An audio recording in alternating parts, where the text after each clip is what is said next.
a las entrevistas en mi canal de YouTube. Este lunes contamos con Juanjo de Olmo, que es farmacéutico de formación e investigador médico de profesión, y dentro de su investigación médica se centra en la aplicación de la inteligencia artificial para la investigación médica. Así que la primera pregunta, Juanjo, ¿cómo se aplica exactamente la inteligencia artificial para la investigación médica?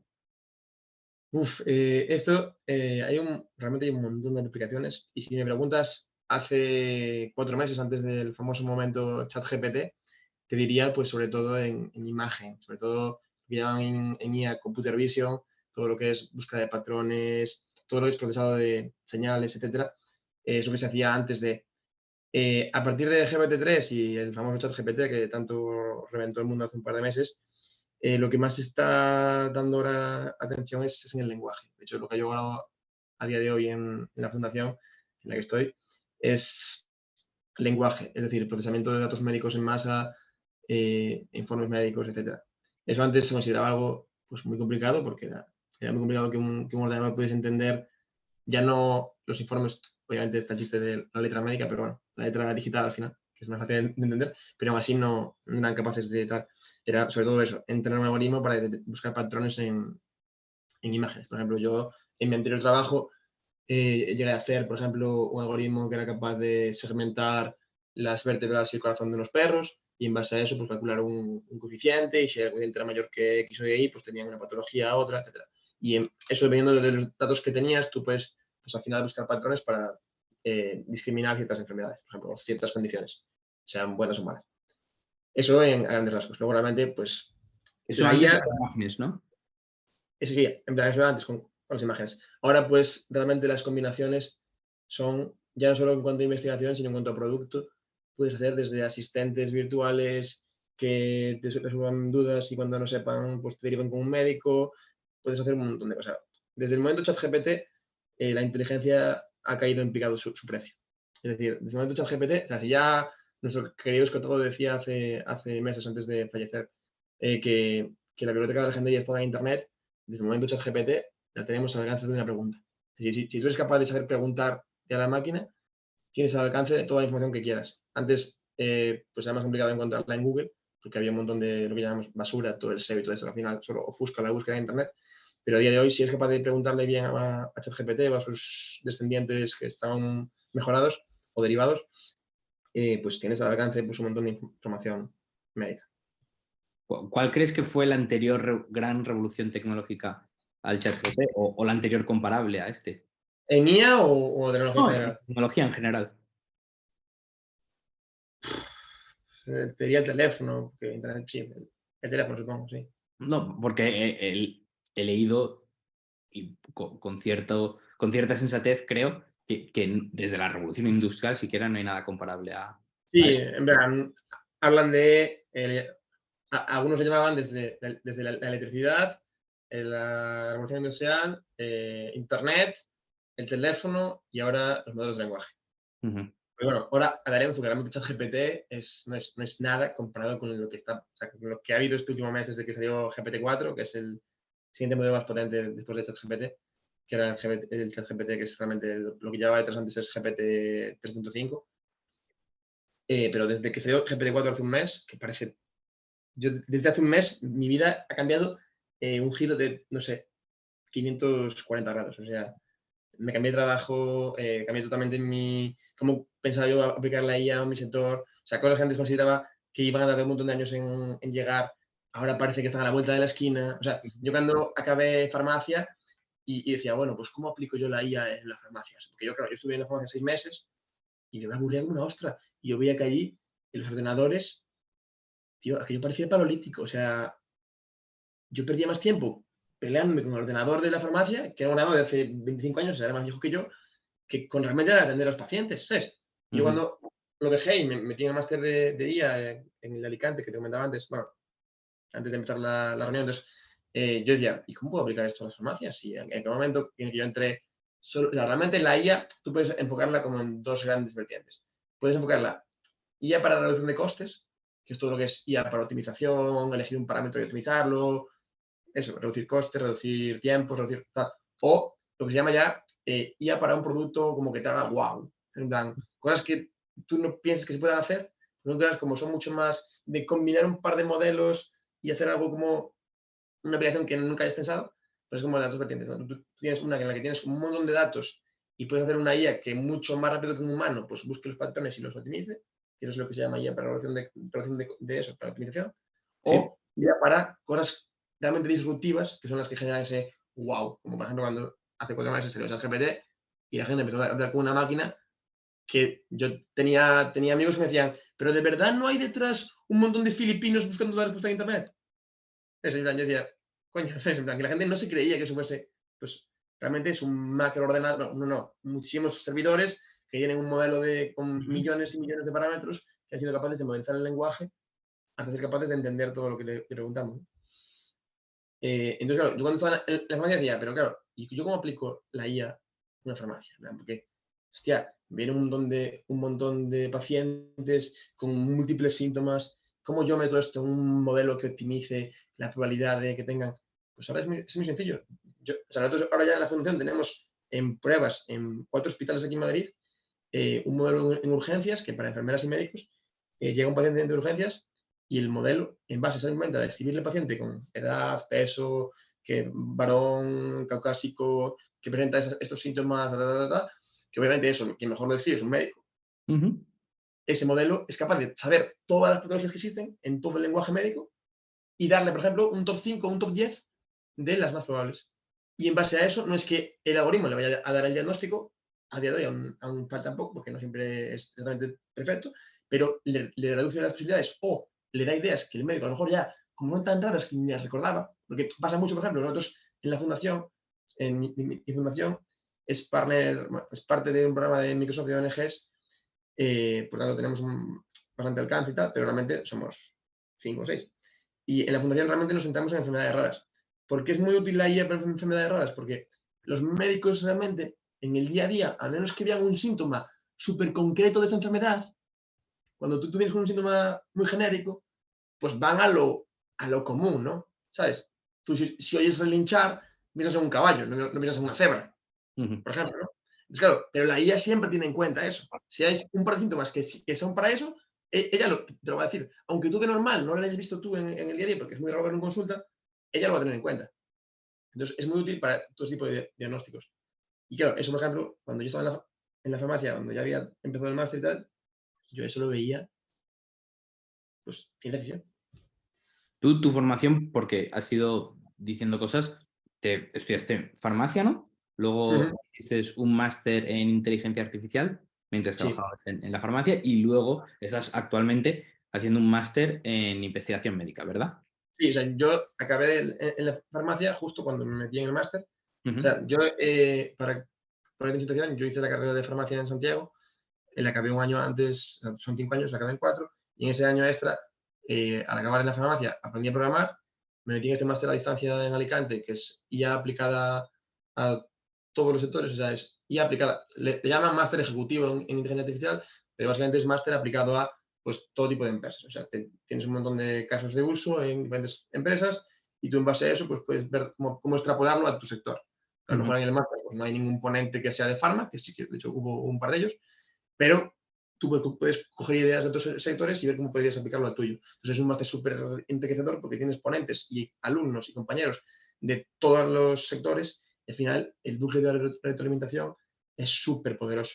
Y de hecho, por ejemplo, creo que ya entrevistaste hace poco a un chico que también viene porque lo acabo de ver antes en el canal, Gustavo Vargas, también Sí. colabora con el instituto. Su pareja es ponente, de hecho, en el máster. Helen.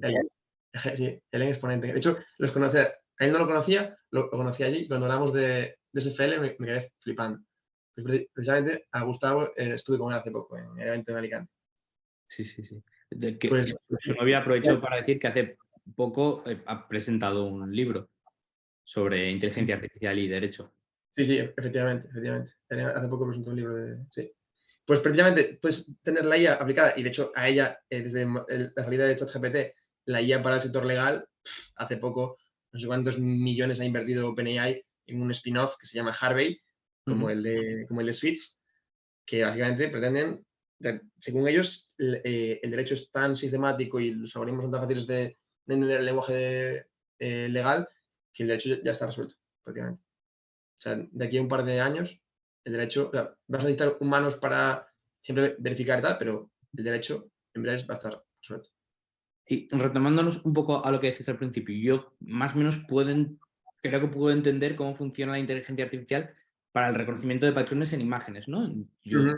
Le enseñas una radiografía, lo que sea, entonces hay ciertos patrones de, bueno, pues aquí puede haber este problema o lo otro. Pero luego has dicho que la gran revolución es que ahora analiza lenguaje. ¿Qué quiere decir eso exactamente? Que también analiza texto médico y eso, pero ¿qué aplicación práctica, qué ejemplo nos puedes poner de las consecuencias de este A avance? ver, ¿cómo analizar realmente la IA el lenguaje?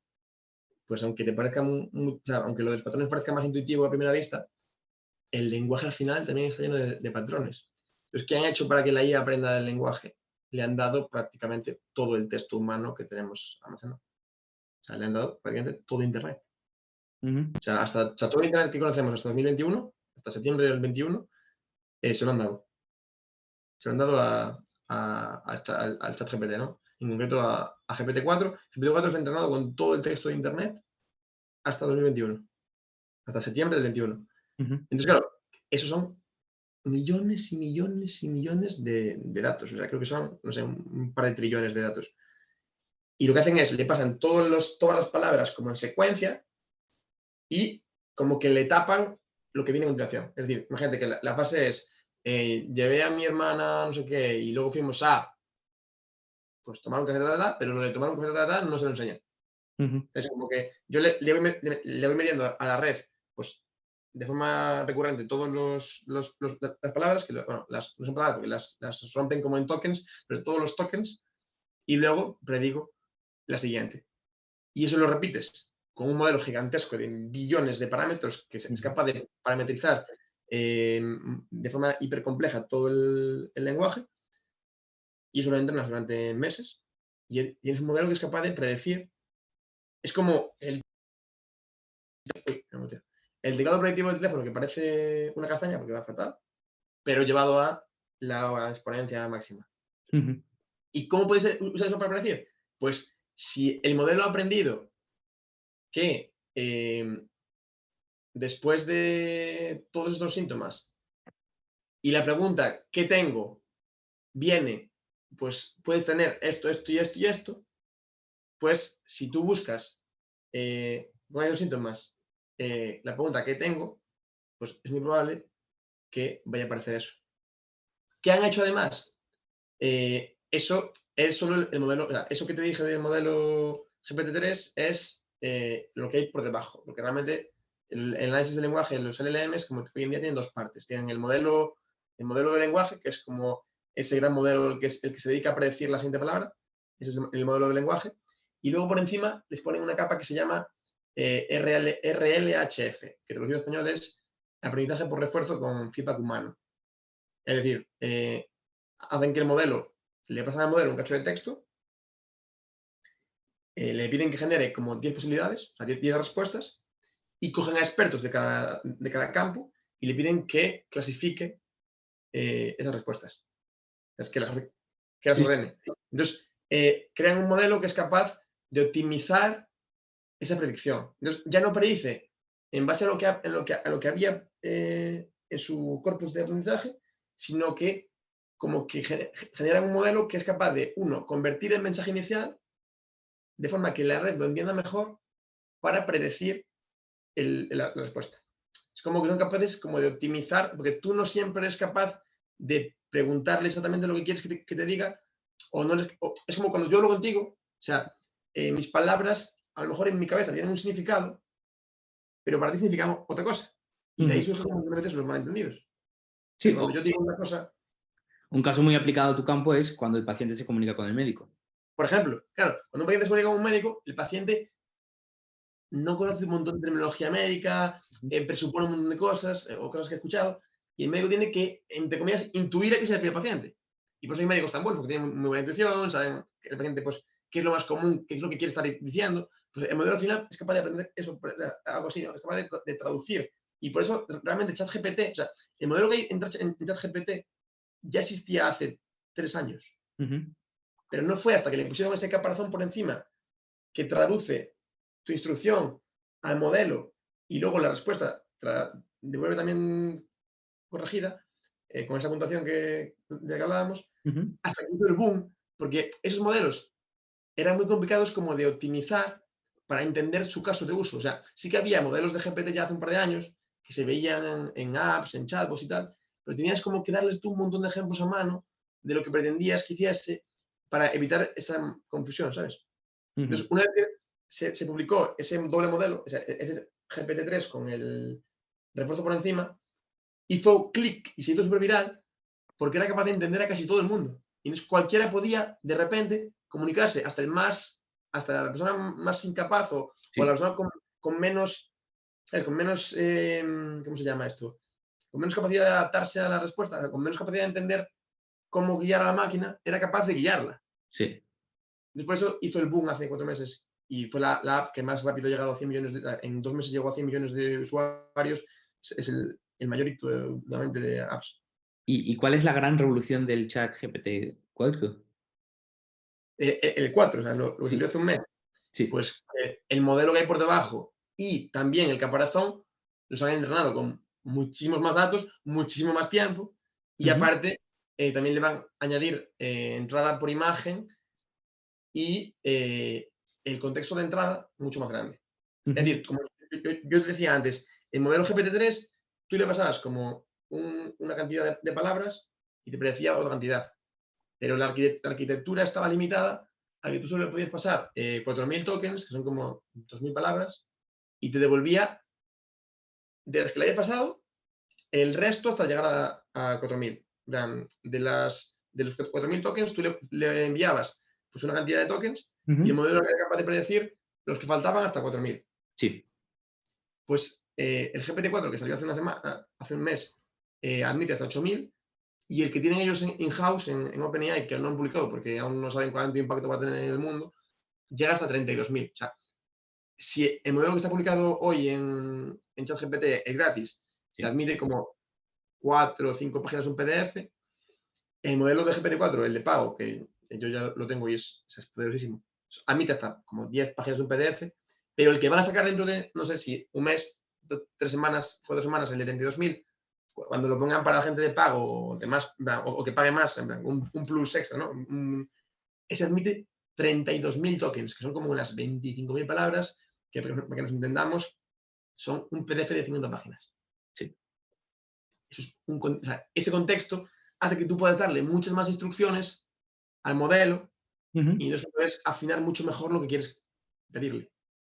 Pues en base a eso, tú eres capaz de, al modelo, por ejemplo, hace poco me vi una entrevista de Peter Lee, que es el director médico de investigación de Microsoft, y él decía que él para usos médicos ya no usaba para nada GPT-3, ChatGPT el gratis, pero GPT-4 él decía que para medicina, para química, eh, que rinde mejor que casi ningún humano, porque al final un médico se basa por ejemplo, que estudia en medicina echa en 6 años chapando y chapando y chapando todos los ejemplos. Claro, ¿quién hay mejor que una máquina para saber todo eso?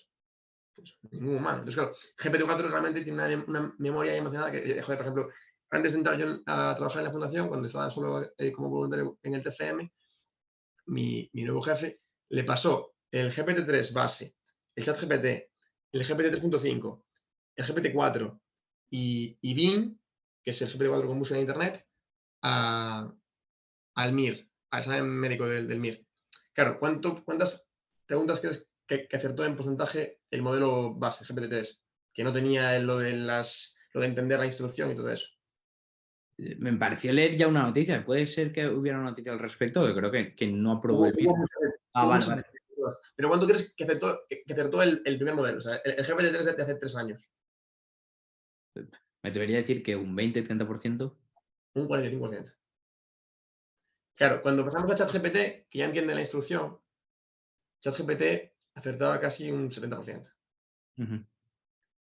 Con GPT-4 con GPT-4 sin búsqueda de internet aún no lo probamos porque aún no tenemos acceso a la API. O sea, la API es la interfaz programable y entonces pues hacerlo a mano es un poco coñazo. Pero me imagino que estará en torno a un 85 o así. Pero GPT-4, bien, el modelo que sacó Microsoft que combina GPT-4 con búsqueda en internet, Ujú. hace un par de semanas le pasamos todas las preguntas del MIR de este año y acertó un 93% de las preguntas. Tuvo un fallo menos que la mejor humana de esta promoción del MIR. O sea, falló una pregunta menos que la mejor médica que este año se gradúa del MIR.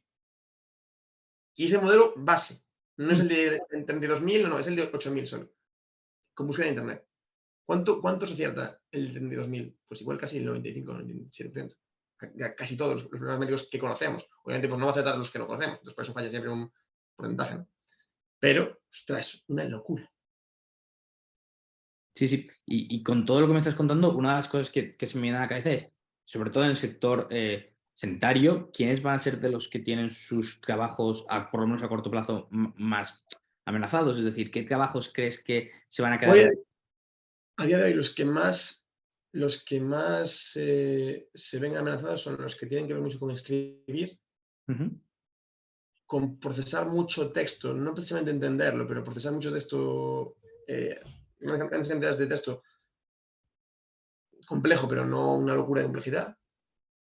O los que hacen programas, o sea, los que escriben programas o contenido muy de bajo nivel. Ujú. Es decir, pero claro, de aquí a medio año, igual te digo, pues casi todos los que escriben y programan y casi todos los que leen, pues no te sé decir, no sé cuánto vamos a avanzar de aquí, pero todo lo que tenga que ver con procesado de texto y de cosas que se puedan convertir en texto, pues la mayoría.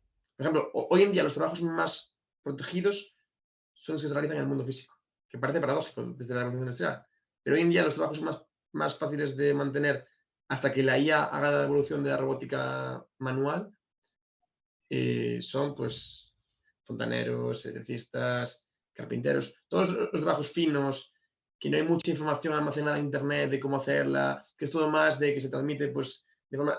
Todos los trabajos artesanales de oficio, hoy, a día de hoy, no te digo dentro de un par de años cuando la robótica pues esté mucho más avanzada, pero a día de hoy son los más protegidos.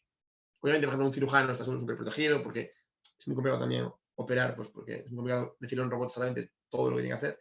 Pero de aquí a un par de años, pues son los que también se van a ver sustituidos. ¿Y qué trabajos ves venir? O si tuvieras que predecir un nuevo trabajo, que dices, yo creo que va a hacer falta esto. Que Eh, uno que tú probablemente no conozcas, pero que últimamente es uno de los que más se pagan, y en parte uno de los que hago yo hoy en día, una de las tareas que hago yo en la fundación, es lo que se llama el prompt engineering o prompt whispering. Básicamente, lo que te decía antes de por qué es complicado decirle a un modelo lo que quieres que haga. La gente que nos dedicamos a crear un marco en el que tú esperas un texto y le explicas al modelo cómo usarlo y para qué y todos los pasos que tiene que seguir, eso se llaman pues, los ingenieros de instrucción o ingenieros de prompt en inglés. Es uno de los trabajos que antes nadie pensaba que fuese a existir y ahora yo me dedico prácticamente a pensar en qué me va a enviar el usuario, cómo tratar ese texto para pasárselo a los modelos y con eso hacer cosas. Eso antes no sé, tal. Pues eso, por ejemplo, pues cómo traducir tus tareas para que todo lo que sea, o sea, hoy en día, que alguien te diga, no, los programadores van a desaparecer. No, va a desaparecer la gente que solo picaba código. Es decir, la gente a la que le daba una tarea, un objetivo, y sabían pues cómo se hacía. sí. Pero toda esa gente lo que se va a reconvertir es en lo que yo llamo pues resolutores de problemas. O sea, gente que es capaz de un problema, describir todos los pasos que hay que hacer y explicarle a una IA, ya sea una IA digital o una IA robótica, Ujú. cómo hacerlos. Eso va a ser lo siguiente a lo que gran parte de los ingenieros tiendan, porque al final un ingeniero realmente es una persona que se dedica a coger un problema, sistematizarlo y resolverlo de forma automática o industrial o a pequeña escala, pero de forma automática, ¿no? Pues eso realmente la IA no lo hace, aún. Ujú. Pronto lo hará, pero aún no lo hace. Entonces, esos trabajos, pues eso, todo lo que es resolver problemas, o, por ejemplo, hace poco OpenAI liberó un paper que se llama GPTs are GPTs, que es un poco, bueno, es un poco chiste porque GPT es ese modelo y GPT es también General Purpose Technology, o sea, tecnologías de propósito general, porque los GPTs parece que pueden hacer de todo. Eso es muy complicado y en ese paper analizan qué trabajos qué trabajos tienen a corto plazo más partes de sus tareas sustituidas y cuáles están más protegidos. Y eso, los que te decía antes, los que están más amenazados eran los que tienen que ver con escritura y con programación, y los que más protegidos están a largo plazo, en el paper mencionan que son los que tienen mucho pensamiento crítico, pero muchísimo, no lo que tú decías, pues un poco de no, mucho pensamiento crítico y investigación. Esos de momento son los que más están a salvo. Pero igual de aquí a un año, pues vete a saber si ha cambiado. Y todo lo que es eso, todo lo que es marketing, o sea, todo lo que es marketing, pero de bajo nivel, obviamente, pues el marketing más rebuscado, pues obviamente en los extremos de la distribución siempre hay gente que nunca vas a ser capaz de automatizar, pues, demasiado raros para. Pero todo lo que es la distribución más 2 menos 2, esa gente toda está fuera. ¿Y qué novedades ves en el área de la medicina? Sobre todo texto, eso es lo que te decía antes, o sea, sobre todo, y en breve, ahora cuando empiecen a meter los modelos multimodales, todo lo que es conversión de imagen a texto, pues, no sé, te puedo decir un poco lo que hacemos en la fundación. Yo, por ejemplo, estas 2 semanas estoy haciendo unos algoritmos que tú me das un informe médico tuyo y yo al informe le hago una serie de preguntas, extraigo pues, algún resumen, y luego con todo eso lo proceso, lo almaceno, y luego a ti te dejo, por ejemplo, atar con tus documentos para que tú seas capaz, por ejemplo, lo que tú me decías antes, un paciente al final, muchas veces, aunque tú le das un informe médico, lo lee y se queda como estaba. Lo lee y no sabe pues, qué tiene.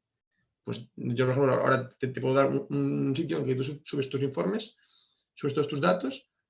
Y ya no es como antes que tú tenías que ir pues introduciendo ahí el informe, no sé qué, o. No, tú me subes el informe y yo me encargo de digerirlo todo el informe en segundos y saber quién eres, qué tienes, qué has tenido, pues todas tus características, y te doy un asistente, un chat en el que tú puedes preguntar exactamente y que te explique. Puedes incluso pedirme, explícame como si tuviese 5 años qué es lo que tengo. Ujú. Y mi modelo te lo dice. Hostia, eso hace 4 meses tú me dices hace 4 meses que yo voy a estar haciendo eso y te digo que tú estás borracho. Ujú. Quien se me ocurre que va a ser los mayores beneficiados de esto va a ser sobre todo la gente con menores niveles de educación, que también son Efectivamente. los más perjudicados por la falta del conocimiento técnico, del vocabulario preciso para describir lo que les pasa, ¿no? Que esto es una de las cosas que se trata mucho en la antropología biomédica, que se dice que la gente con menos recursos, por el hecho de tener menos educación, les Sí, cuesta más expresar lo que les pasa. Muchas veces se llevan un diagnóstico equivocado, un diagnóstico erróneo, se piensa que simplemente están cansados y es que no saben describir qué sensación sienten y qué prueba tienen. Entonces, también luego, por eso, en parte por eso, aunque tengan oportunidades de recibir buena sanidad, terminan efectivamente. recibiendo mal cuidado médico. Pues esto me De parece, hecho, lo que estás contando, lo que estaba pensando es eso, que los que más van a salir aprovechados van a ser ellos. sí, de hecho ahora esto me recuerda a 2 cosas. Una, que justo lo vi hace ya tiempo en un podcast de una de las empresas que daba clase en el máster, Ujú. y es que decía una médica que uno de los factores que más protegen de enfermedades cardiovasculares y enfermedades en general es el nivel educativo. Precisamente por eso, lo que decías es que cuanto más nivel educativo tienes, mejor te sabes cuidar y mejor es capaz de entender qué es lo que te pasa y de buscar cómo mejorarlo y de entender y de comunicarte con el médico y de hacer caso a sus consejos, entender por qué es importante que le hagas caso y todo eso. Cuanto más nivel tienes educativo. Claro, y eso, enlazándolo con lo que te voy a decir a continuación, que es, hace poco lo veía en 2 entrevistas, que de hecho se lo oía a personas distintas y ambas decían lo mismo. Uno es un inversor americano, bueno, indio, que se mudó a América y un montón de empresas que se llama Balaji, y el otro lo decía hace poco el CEO de OpenAI, que estos años se está viendo una tendencia gigantesca a que la reducción de la información, o sea, del coste de acceso a la información y de acceso a la energía, están cayendo en picado.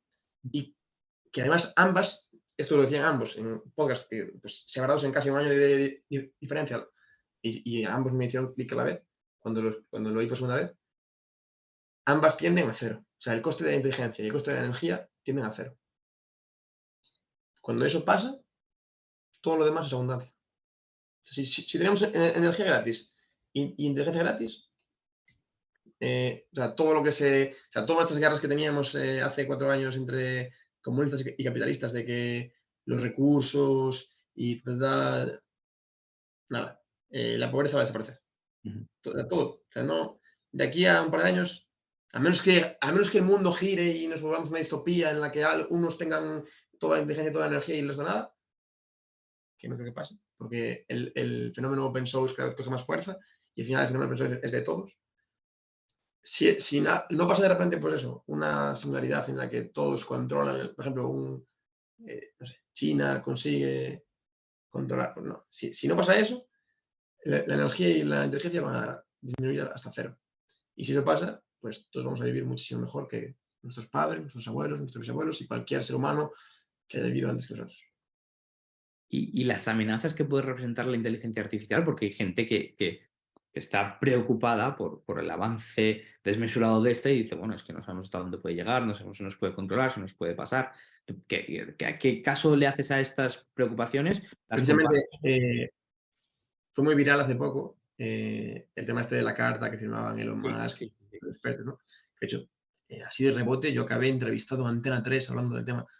No sé, aventuras de la vida, hace 2 semanas así. Eh, y obviamente en la carta decían cosas con sentido, pero todas esas cosas que mencionaban, ya los propios creadores de OpenAI, cuando sacaban el paper de GPT-4, que sacaron dos papers, uno más técnico y uno más aplicado, en ambos se mencionaba todos los potenciales riesgos y por qué habían tardado 6 meses, porque el modelo de GPT-4 que salió hace un mes, que a todos los que estamos más metidos en el tema de la IA nos voló la cabeza, ese modelo ellos ya lo tenían hace 6 meses. Ujú.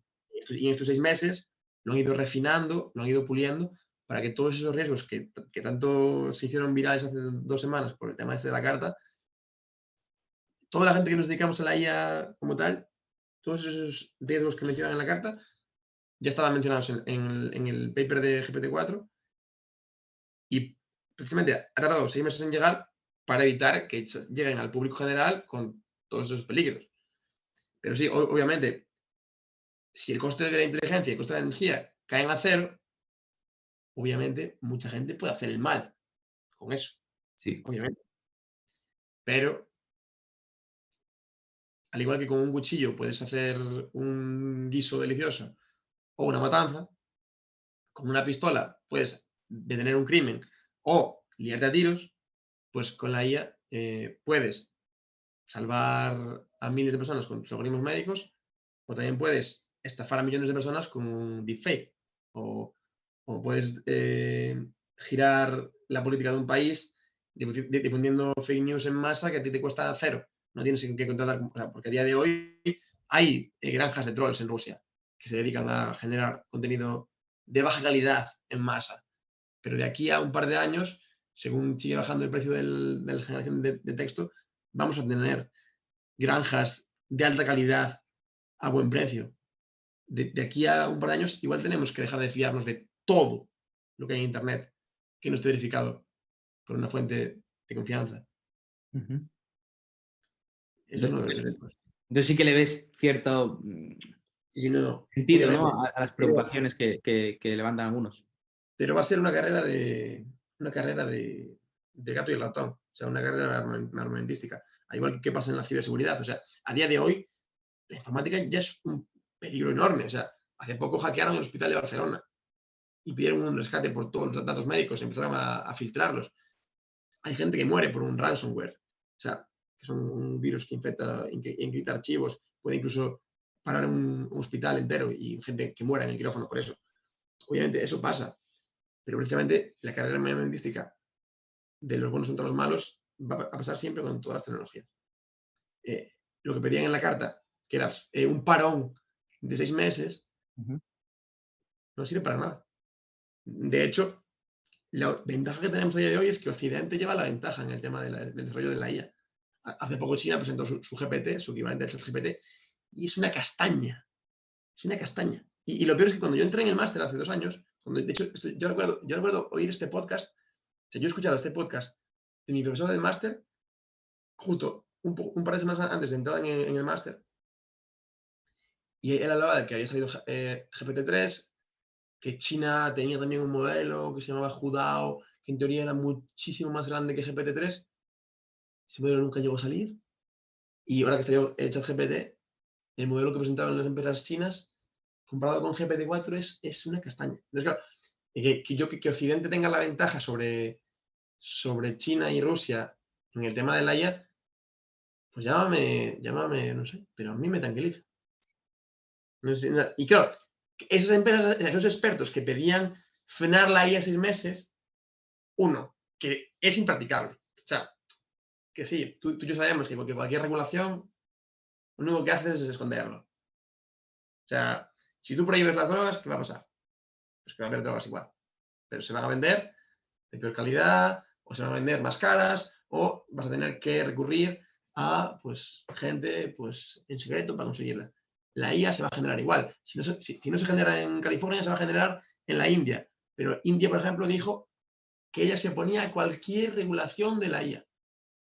Pues los mejores ingenieros, gran parte de ellos son indios. Uno de los países con más potencia informática es la India. Si tú prohíbes la IA en Estados Unidos, la gente se va a ir a otro país en el que lo dejan hacerla. Y obviamente es imposible que tú consigas que todos los países se pongan de acuerdo para ello. Entonces, obviamente, la alternativa es, de hecho, al día siguiente de la carta esta, eh, grandes figuras del Deep Learning y de la IA de todos estos años firmaron una contracarta en la que lo que pedían no era frenar la IA, sino era hacer la IA abierta, pública para todos, como esto que se hizo viral hace poco que Elon Musk liberó por fin el algoritmo de Twitter, ¿no? Sí. Y ahí se vio que el algoritmo incluso le beneficia a él y a un par de grupos de personas para potenciar sus tweets y tal. Pues lo que se pedía en esa carta era que los desarrollos de IA se financien de forma colaborativa entre cualquiera que quiera poner dinero, que se publiquen para todos y todo eso. Si haces eso, al final todos nos beneficiamos, todos sabemos hasta qué punto la IA tiene riesgos y todos trabajamos a la vez para corregirlos. Ujú. Y mira, hoy en día, ¿cuáles son las librerías más seguras de usar? Las que llevan más tiempo abiertas, que son las que más se han ido probando año tras año. Y obviamente, pues los hackers son capaces de buscar vulnerabilidades, pero los expertos también son capaces de buscarlas Ajá. y arreglarlas. Pues en la IA igual.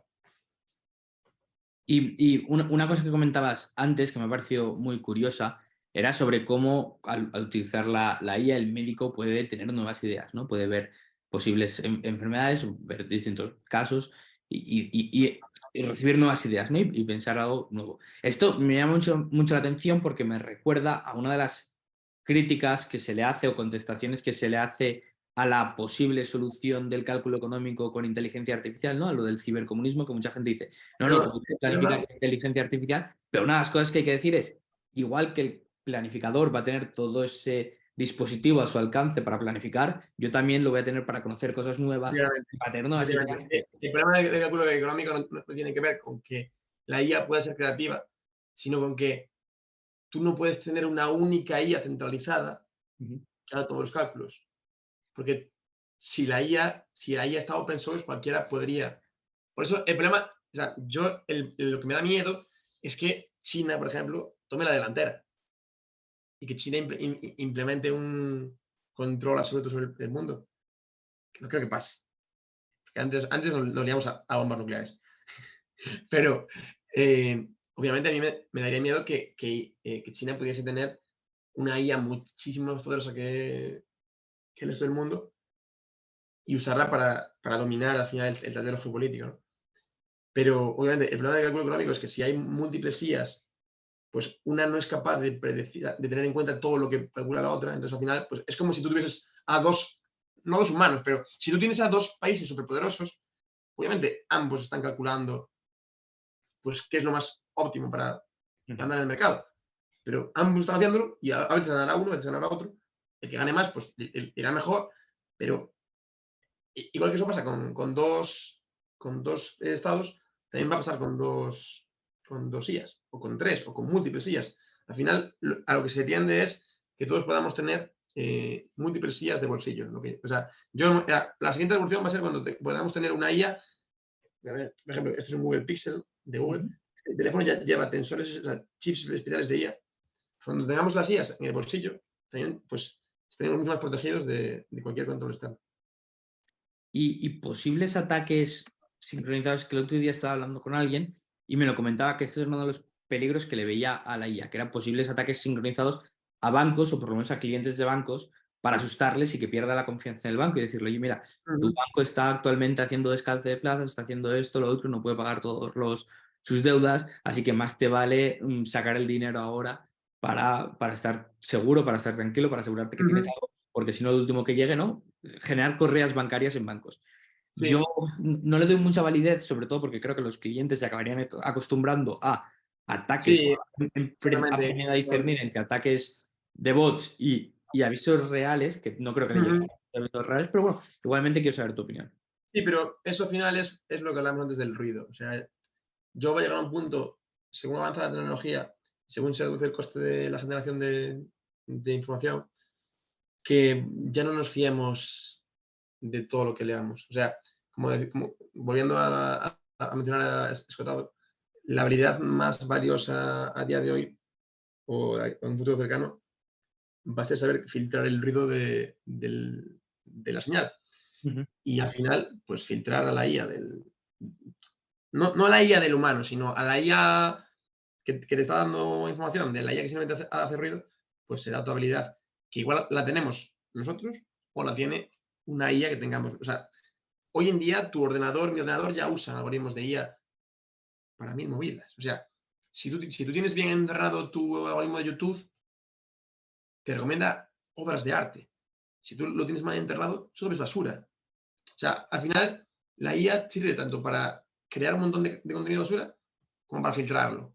ujú, Entonces, obviamente, o sea, eso que comentas con los bancos puede llegar a pasar, pero los bancos o las compañías de comunicaciones o de lo que sea implementarán otros mecanismos para filtrar eso. Al final, por ejemplo, hoy en día es más fácil que nunca que te peten el spam, el correo de spam. Y aún así, las compañías de correos tienen algoritmos de IA para filtrar. De hecho, yo una de las primeras prácticas que hice en el máster y en las formaciones que hice de programación era un algoritmo básico de filtrar spam de no spam. ujú. Pues es igual para los bancos como para todo. Sí, sí, no, totalmente. La gente yo creo que terminará aprendiendo, ¿no? Y a saber Ujú. discernir y que al final la gente no es tonta, sí que puede haber ciertos problemas, a lo mejor al principio, pero bueno, que al final como dices, estoy bastante de acuerdo que acabará aprendiendo. Las tecnologías también, como dices, acabarán sabiendo reforzar. Entonces, bueno, yo soy bastante optimista, la verdad, con la IA. Sí, sí, sí. Era una cosa a la que siempre le había visto algo bastante lejano, pero con los últimos pasos, con los últimos cambios, yo creo que se vienen grandes cosas. No, no, o sea, yo siempre he sido una persona súper optimista y antes de meterme en el máster de IA, yo ya sabía que la humanidad iba por el buen camino, obviamente, y que la tecnología era clave y que dedicarnos a la investigación y a innovación era el paso lógico, Ujú, pero desde que llevo 2 años en el sector de la IA, veo que este camino va a potenciar al ser humano por 10, por 100, por 1000, o sea, no hay límite. O sea, si yo hace poco pensaba que a lo mejor en 30 años veíamos cosas increíbles, yo no sé qué decirte que tendremos para enero del año que viene. Y hace 15 días estuve con Gustavo y con toda la gente del instituto ahí en Alicante ujú, y hablábamos, te juro, yo me esperaba que fuese, porque en mi máster tiene algo muy guay que es un máster muy centrado en el networking y en conocer gente de otros sectores para ver cómo aplican ellos la IA y poder tú pues, ver pues, cómo aplicarlo a otros sectores. Entonces, está muy centrado en eso, en juntarte con gente y hacer contactos y ver cómo aprender de ellos. ¿No? Al final, la forma más fácil de crecer es de rodearte de gente mejor que tú. ¿No? Pues cada 6 meses nos volvemos a juntar todas las ediciones del máster en eventos presenciales, tanto ponentes como alumnos, como exalumnos, como profesores. Y entonces yo me esperaba que hace 2 o 3 semanas cuando fuimos que iban a estar todos porque justo acaba de salir GPT-4, acaban de salir los plugins de OpenAI, estábamos todos flipando. Yo esperaba que iba a ser pues, sí que íbamos a oír cosas, pero prácticamente ya hablábamos de distopías, de ya no va a haber que trabajar nunca más, ya va a haber abundancia de todo. Ahora, pues lo que vamos a dedicarnos va a ser a inventar cosas, a crear, al arte, al deporte, al ocio, porque o sea, todo lo que hay en la parte baja de la pirámide, en un par de años ya va a estar resuelto. Y mucha gente, cuando dices esto, no entiende que lo que nos hace ricos en verdad es la productividad y esto es lo que aumenta Obviamente.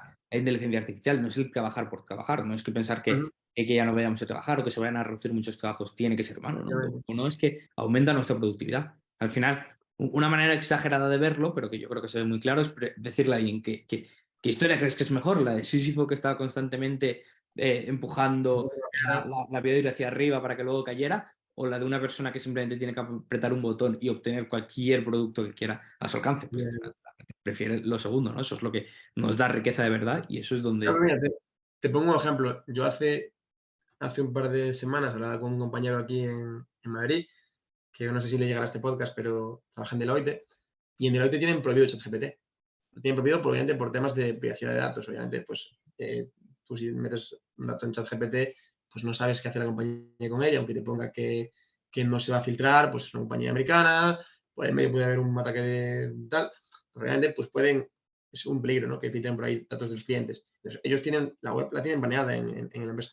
Y él me decía, pero es que además, yo no quiero que nadie haga mi trabajo. Y yo decía, ¿cómo? Y decía, ¿perdón? O sea, ¿cómo? O sea, si yo hoy tengo que hacer X cosas para el cliente y las puedo hacer en una hora en vez de en 8, ¿cómo que no quiero que alguien haga mi trabajo? ¿Pero qué me estás contando? ¿Sabes? O sea, yo desde hace un año que salió ChatGPT, Ujú. desde hace un año que salió GitHub Copilot, que aplicaba GPT-3 a los entornos de programación y te automatizaba las tareas más sencillas. O sea, al final, el GPT-3 que había en el primer Copilot no era nada del otro mundo, pero ya empezabas a ver esos brillos de genialidad que te ahorraban. O sea, GitHub hizo un estudio en el que ponían a dos cohortes de programadores, a unos le daban acceso a Copilot y a otros no. Copilot es una IA que en vez de hacer lo que te decía antes de predicción de texto de la siguiente palabra de texto, lo hace pero con texto, con código, ¿no? Entonces tú tienes un programa y de vez en cuando puedes preguntarle, vale, ¿y qué viene a continuación? Y entonces tú le puedes decir, vale, ahora quiero hacer esto. ¿Qué viene a continuación? Y te dice pues lo que cree que quieres hacer, ¿no? Pues hacían un estudio en el que ponían a dos cohortes de programadores y veían, le ponían, pues, imagínate, 100 tareas y le daban un tiempo límite. O le daban, pues, eso, un margen de tiempo. Pues ya no es solo que los que tenían Copilot hiciesen las tareas en menos tiempo, que es lo que obviamente pues, todos pensamos, ¿no? Que van a hacerlas en menos tiempo, sino que se atrevían con muchas más tareas y por ende resolvían muchas más tareas. O sea, resolvían, no sé si era en un tercio del tiempo, un 15% más de las tareas. O sea, eso, si haces la comparación, es Ujú. una aumento de productividad del 200 o 300%. O sea, es una locura. Y tareas que los otros, o por cuestiones de priorizarlas más fáciles, o pues no se llegaban a arrancar siquiera, o por pensar que era muy complejo, que a lo mejor pues, iban en proyecto, los otros pues arrancaban. Y a mí me ha pasado, yo hoy en día, desde que salió ChatGPT y GPT-4, más Copilot, más todo lo que sé de IA de lenguaje y de código, yo ahora me animo a hacer problemas que antes me hubiesen llevado un mes buscando en Google, buscando en las documentaciones, estando con Stack Overflow, cómo arreglarlo, y en miles de foros, ahora simplemente se lo traduzco a la IA, le digo, pues quiero hacer esto, esto y esto, tengo esto y esto y esto, ¿cómo crees que podría hacerlo?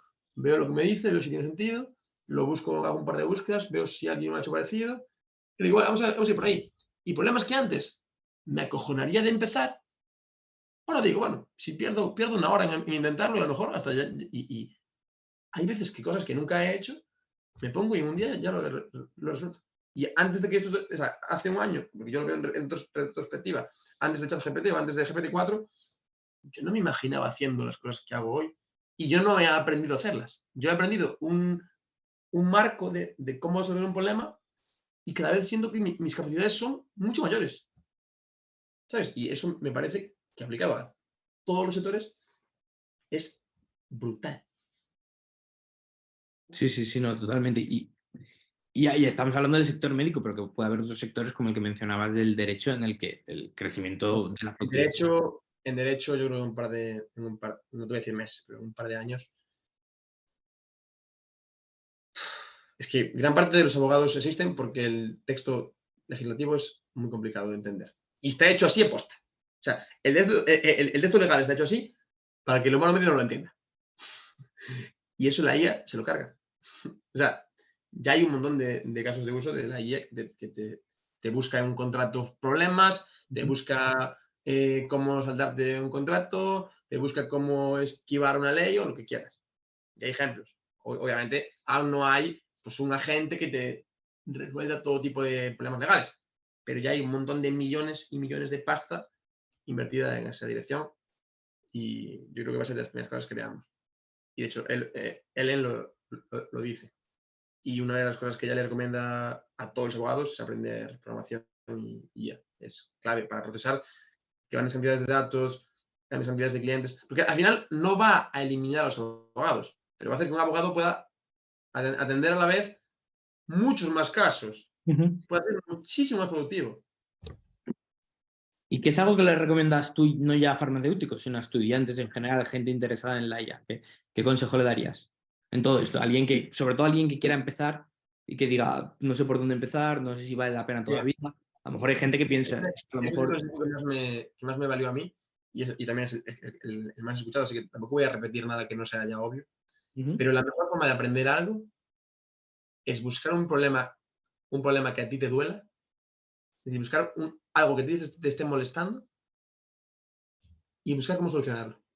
O sea, aprender a coger un problema que a ti te esté sufriendo un contratiempo terrible, saber definirlo, encontrar las causas, encontrar qué es lo que tienes que hacer para arreglarlo y conectar los puntos. Eso al final es programación o ingeniería. Tú tienes un problema, quieres una solución y unes los puntos A y B a partir de tus datos iniciales. Pues eso, si lo haces con un tutorial, si solo lo haces viendo tutoriales y no lo haces con un problema tuyo real, nunca aprendes. Caes en lo que se llama el tutorial hell, ¿no? Que todos hemos caído, yo 1000 veces, sobre todo con el tema este de la IA. Hay días que he hecho 8 horas viendo vídeos y ahora digo, pero ¿y qué aprendí? ¿Sabes? Y yo digo, nada. Pero cuando realmente haces eso por un problema que tienes tú en tu día a día, aprendes muchísimo más ganas. Parece que nunca te quedas sin energía. O sea, cuando tú estás resolviendo un problema que a ti te perjudica, es como si nunca te quedas sin energía. Y es como más aprendes, es como más se te fijan los conocimientos. Y además es como aprendes, lo que yo considero más importante en lo que es aprender, porque yo llevo un montón de años en los que me considero pues adicto a la información, al conocimiento, a aprender, porque es exponencial. Al final, cuanto mejor aprendes a diseccionar los conceptos y los sectores y todo, más ahorras tu tiempo y más productivo eres en todo lo que haces. Es eso, cogiendo un tema, un problema que yo tengo, que yo quiero resolver, sea para mí, sea para un amigo, sea para un jefe, para un cliente, y sistemáticamente aplicar ese sistema de coger un problema, romperlo en problemas más pequeños, ir del punto A a B hasta que cada uno está resuelto. Si no soy capaz, lo vuelvo a romper en problemas más pequeños, repito, de A a B hasta que está resuelto, de mi punto inicial al punto final, de qué datos tengo, a cuáles quiero llegar, repites eso de forma sistemática.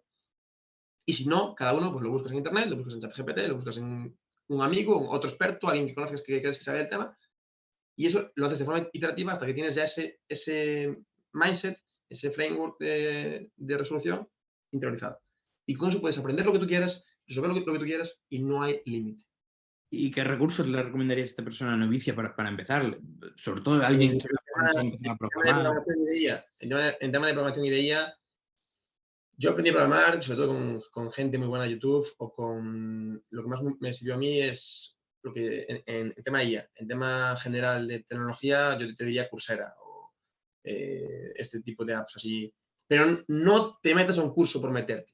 Mete a un curso en el que lo que tengas que aprender sea algo que quieras aplicar tú. O si te metes en un curso, luego busca cómo usarlo en ti. Por ejemplo, yo un chico que me encantó, que es con el que yo aprendí a programar y fue la hostia, se llama Asensio, es un ingeniero aeronáutico, un doctorado en ingeniería aeronáutica de Barcelona, que da clase en Barcelona, y ahora tiene un canal de YouTube en el que te enseña Python desde cero. Y no es que te enseñe Python como lenguaje, sino que te enseña a programar usando Python. O sea, te enseña los fundamentos de la programación usando Python, y lo que hace él es que en cada vídeo de 5 minutos te da un problema. O sea, él te pone un problema y dice, hasta que lo resuelvas no te ves el siguiente. si tú te ves sus 50 vídeos de introducción a la programación en Python, aunque no es para aprender Python, es para aprender pues, este mindset que te acabo de decir. Tú en cada vídeo tienes un problema que tienes que resolver.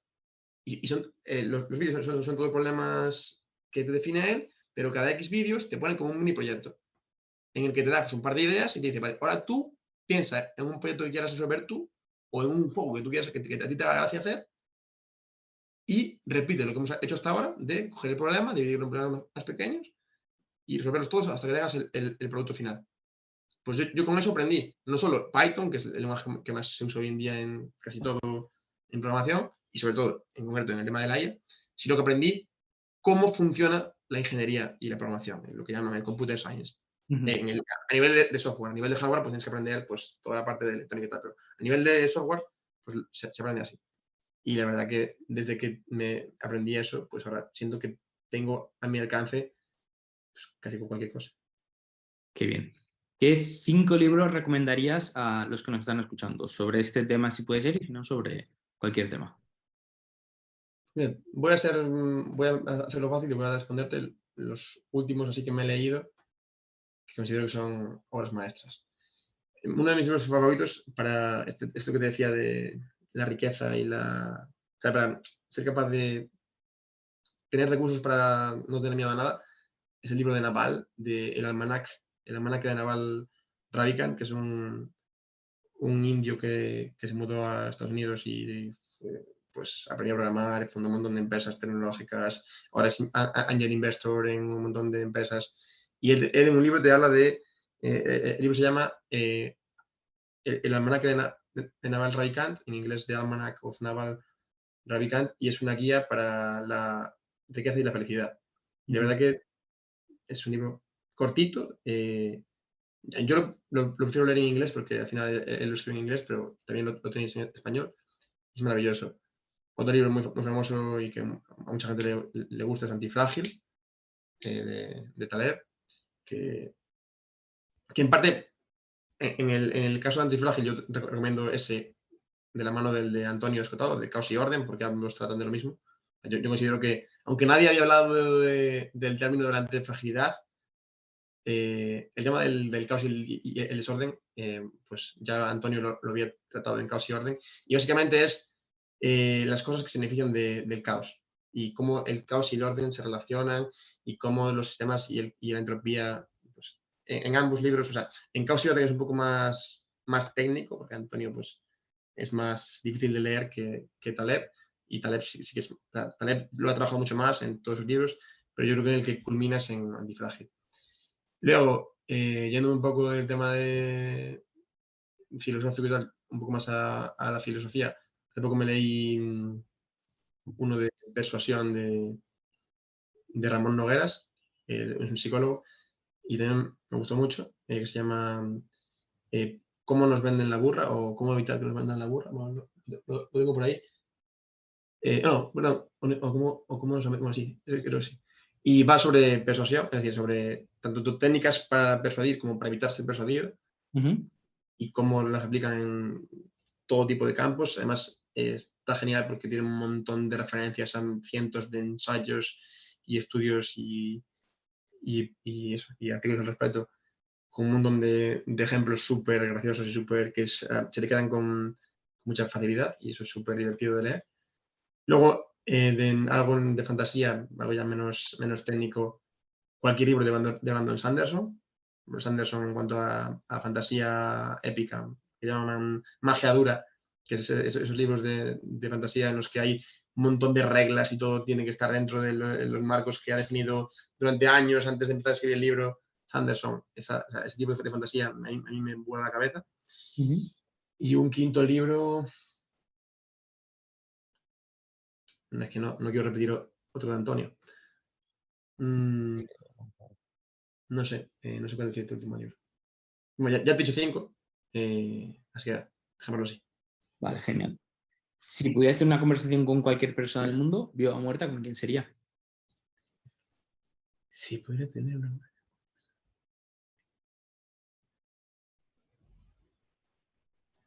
Con Elon Musk. Soy demasiado fan. Qué bien. ¿Y qué hablaréis de inteligencia artificial? Imagino que sería por De lo menos. todo, de todo, o sea, desde el futuro de la humanidad, yo sé que no soy muy, yo ahora mi siguiente objetivo es la neurociencia. Yo Ujú. me metí en la rama médica porque me fascina el cerebro y todo lo que es el aprendizaje, las extensiones, o sea, aumentar las capacidades del ser humano, las conexiones humano-máquina. Entonces, todo el tema de Neuralink me fascina, lo que es el espacio también me encanta. O sea, yo con Elon podría hablar de todo durante días. O sea, pero sí, todo, en general todo el tema tecnológico. Sí, o sea, es que no sé qué decir de concreto, pero Muy bien. de No, no, cualquier. no. Si la gente quiere saber más de ti, leer más de lo que de lo que hayas podido escribir o de lo que vas a escribir, Sí, escucharte. últimamente tengo una newsletter en WhatsApp, somos ya más de 115 personas y aparte en LinkedIn también lo publico en inglés, pero en WhatsApp lo publico en español. Entonces, pues si me quieren seguir, me pueden seguir en LinkedIn y allí les invito a la newsletter. Si les vale en inglés, ya pueden leerlo en mi LinkedIn. Antes lo publicaba en la web de mi empresa, entonces estaba, pues no estaba mi nombre como tal, pero dentro de un par de días voy a empezar a publicarlo en mi LinkedIn personal bajo mi nombre. Entonces en breve pueden tener mis noticias en mi LinkedIn. Y no sé si también las publicar en Twitter. A lo mejor solo una de ellas, porque en Twitter no me gusta tener que dividirla en tweets. Pero bueno, ya veré. Y eso, que me sigan en LinkedIn. En LinkedIn Juanjo Dolmo. Y solo hay uno. El enlace. Y eso es todo. Un Pues placer. perfecto. Muchas gracias, Juanjo, por tu tiempo. Nada, a ti por confiar en mí. Nada. Adiós, espero que os haya gustado la entrevista y un saludo. Gracias, chicos.